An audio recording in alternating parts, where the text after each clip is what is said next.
Some of these were legal.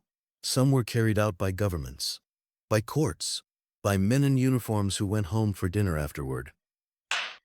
And at some point, the rest of the world looked at what was happening and said, "Never again." This is the list of punishments so extreme that humanity had to officially agree to stop. Number 10. The Strappado. Imagine your hands tied behind your back. Now imagine being lifted off the ground by those hands. All of your weight, pulling down on joints that were never meant to hold it.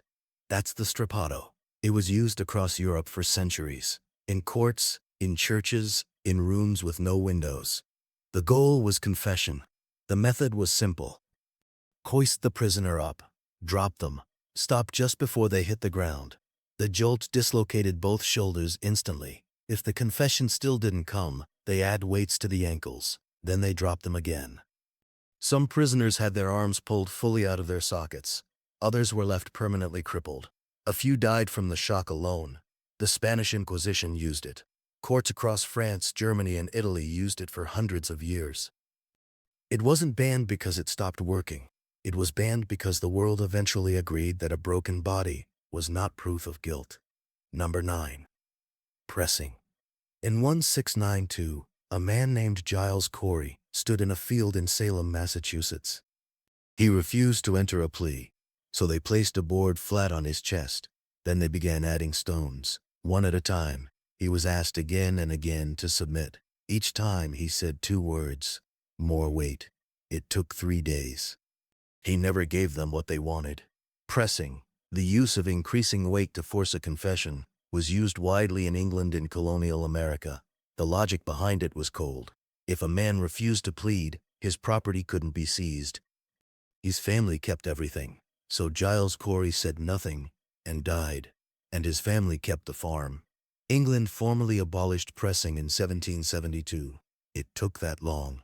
Number 8. Broiling alive. This one has a specific start date, 1531.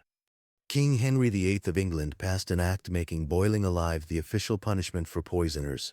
The condemned would be placed in a large cauldron of cold water. Then the fire was lit underneath. The choice of cold water was deliberate. It extended the process. The body heated slowly. There was time to feel everything. The first recorded execution under this law was a cook named Richard Rose. He was boiled alive at Smithfield, in London, in front of a crowd. The act was repealed in 1547. 16 years, long enough to execute several people, short enough that historians sometimes forget it was ever real. Number 7. Flaying. The Assyrian Empire didn't just defeat their enemies. They documented what happened to them afterward. Stone carvings still exist. They show prisoners being skinned alive, while officials stood nearby, recording the event for the king. Flaying, the removal of skin from a living person, was used as both execution and warning. The skin was often displayed publicly, stretched over city gates or walls. The carvings are in the British Museum. You can look at them right now. Number 6. The Judas Cradle. This device was designed by someone who understood geometry. A tall wooden frame, a pyramid-shaped seat at the top, sharpened, metal-tipped. The prisoner was lowered onto it. The weight of their own body did everything else. It was used across Europe during the medieval period to extract confessions.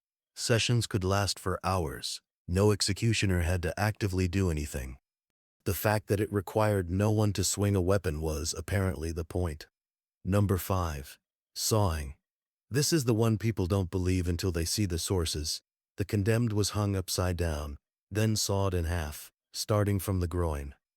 Because the person was inverted, blood rushed to the brain. This kept them conscious longer, which was the intention. It appears in ancient Rome, in medieval Persia, and across parts of Asia. The Emperor Caligula is documented ordering it. Inversion wasn't incidental. It was engineering. Number 4. The breaking wheel. For 500 years, across most of Europe, this was one of the most common forms of public execution. A large wooden wheel, the prisoner tied to it, then a hammer. Bones were broken in sequence. The legs first, then the arms, then the spine. A merciful sentence meant the chest was struck first. Death came quickly. A severe sentence meant the executioner worked from the extremities inward. Some prisoners survived on the wheel for days. The last known use in Europe was 1841. After that, it disappeared, not because of single law, but because the public stopped showing up to watch. And a punishment with no audience loses its entire purpose. Religious procession. He was 19 years old. His tongue was torn out. His hand was cut off. Then he was beheaded. His body was burned alongside a copy of Voltaire's dictionary. Voltaire, who was still alive, fled France. Delabarre's execution became one of the defining arguments for legal reform across Europe. The outrage it caused helped end it. Number 2. Rat torture. A metal bucket. A live rat placed inside. The bucket strapped to a prisoner's body, open end against the skin, then heat was applied to the outside. The rat, with no other exit, did what any animal does when it panics. This was documented during the Dutch Revolt in the 1500s. And again, under Pinochet's regime in Chile in the 1970s. 400 years apart, two different continents, the same idea, rediscovered independently. Number 1. Slow slicing. The Chinese called it lingqi. It translates, roughly, to lingering death. It was the most severe punishment in imperial Chinese law, reserved for treason, for killing a parent, for the worst crimes imaginable. The condemned was bound to a post in a public square. The executioner worked with precision. Small cuts, methodical, non-fatal each time. The process could last for hours. The last known official use was in 1905. Photographs exist. They circulated through Europe. China abolished it the same year those photographs reached Europe. That is not a coincidence. Every single punishment on this list was, at one point, legal, written into law, carried out by officials, watched by crowds. The people who did these things were not monsters in the way we comfort ourselves by imagining. They were administrators. They filed paperwork. What changed wasn't human nature. What changed was what people were willing to call acceptable.